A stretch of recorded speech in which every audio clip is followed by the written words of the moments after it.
आज मी आणि माझी मुलगी ना डायरेक्ट मुंबईतच फिरायला गेलोत बघा. म्हंटल आज काही विचारच नाही करायचं. सकाळपासून ते संध्याकाळपर्यंत फिरतच राहत होतो. सगळ्यात पहिलं तर उठलोत, मस्तपैकी चहा नाश्ता केला आणि 12 वाजता निघलोत बघा. तिथं स्टेशनला थांबलो, ट्रेन आली, बसलोत आणि मस्तपैकी एन्जॉय करत करत गेलोत. आता पाऊस वगैरे पण चालू होता बरं का, मस्त वातावरण होतं तर खूप छान वाटलं. आणि मग उतरलो स्टेशनला. आता स्टेशन बघून तुम्हाला कळत असेल कोणतं स्टेशन आहे, मी काही सांगत नाही पण तुम्ही ओळखून मला कमेंट मध्ये सांगा. नंतर मग तिथून परत बस मध्ये बसलोत. आता हा दिवस तो होता जे गणपती बसायचे आदल्या दिवस, त्याच्यामुळे गणपती घेऊन जाणं हे चालू होतं. आणि रस्त्यामध्ये ना बसमध्ये बसलोत ना आम्ही, तेव्हा असे भारी भारी गणपती दिसत होते ना, काय सांगावं तुम्हाला, खूप जबरदस्त मूर्ती होत्या. वा मज्जाच आली. आणि नंतर मग आता एवढं थोडंसं फिरून फिरून आहे ना आम्हाला भूक लागल्यासारखं झालं. मग पहिलं आम्ही थोडंसं खाऊन घेतलं आणि तिचे पप्पा पण आले मग आम्हाला फिरू लागायला बरं का, जोडीदार, कारण की ते आमच्या पुढे गेले होते आणि आम्ही नंतर दोघी मागून गेलो होतो. आम्हाला त्यांनी जॉईन केलं. आम्ही पहिलं थोडंसं पोटोबा केला आणि मग आता फिरत राहिलो येड्यासारखं, काही पण बघत राहिलो. इथं आम्ही ऍपल बघितले, म्हणलं घ्यावा, पण ते काय आम्हाला जमले नाही रेटला म्हणून नाही घेतले.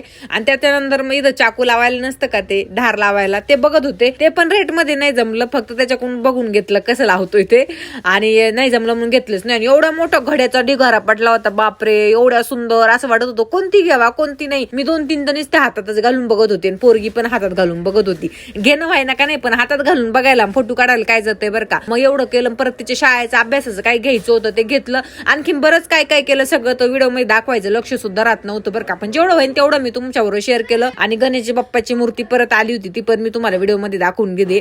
आणि आता सगळं फिरून चलत होतो एवढ्या लांब चालावं लागलं आम्हाला. परत फिरत कुठं फिरलोत आम्ही, गेलोत कोणत्या गल्लीत ते सुद्धा कळालं नाही बघा. मग चलून शेवटी आलोत आम्ही स्टेशनला. आली आमची ट्रेन, आम्ही बसलोत आणि आलोत आम्ही घरी. तर आजच्या मुंबईच्या मार्केटमधून काहीतरी खास आणलेलं आहे, ते तुम्हाला पुढच्या व्हिडिओ मध्ये नक्की बघायला मिळणार.